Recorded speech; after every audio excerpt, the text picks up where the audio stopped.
عشق مصطفیٰ صلی اللہ علیہ وسلم۔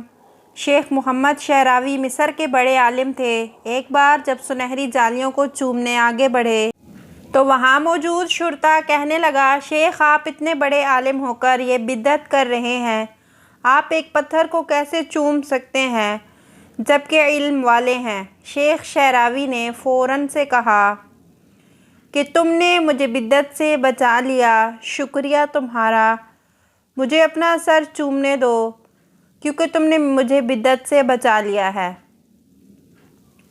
شرطا متذبذب ہو گیا۔ شیخ نے زبردستی اس کے سر پہ موجود ٹوپی کو چوم لیا۔ پھر اچانک شیخ ہنسنے لگے۔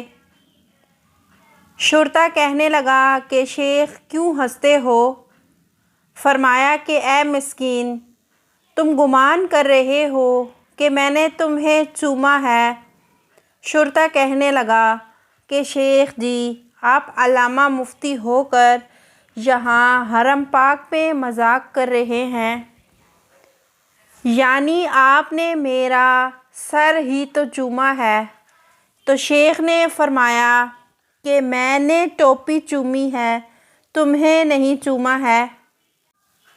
شرطا کہنے لگا کہ ٹوپی تو میرے ہی سر پر ہے نا، تو گویا آپ نے میرا ہی سر چوما۔ تو شیخ نے فرمایا، کیا یہ بابرکت جالیاں رسول کریم صلی اللہ علیہ وسلم کی قبر مبارک کے اوپر نہیں ہیں جن کو میں نے چوما ہے؟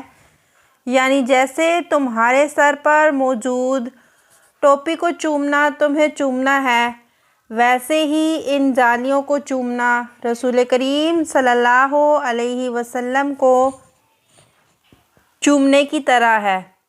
یہ سن کر شرطا بہت زیادہ شرمندہ ہوا اور رونے لگا، اور پھر خود آگے بڑھ کر ان جالیوں کو چومنے لگا۔ اللہ اللہ! کسی پہ عشق کا دروازہ لمحوں میں کھل جاتا ہے اور کسی پر ساری زندگی نہیں کھلتا۔ اللہ تعالیٰ آخرت تک ہم پر عشق جناب مصطفیٰ صلی اللہ علیہ وسلم کا دروازہ کھولے رکھیں، کبھی بند نہ فرمائے، آمین۔ کروڑوں درود و سلام ہوں ہمارے پیارے نبی صلی اللہ علیہ وسلم پر، صلی اللہ تعالیٰ علیہ وآلہ واصحابہ وبارک وسلم وصلوا علیہ تسلیما۔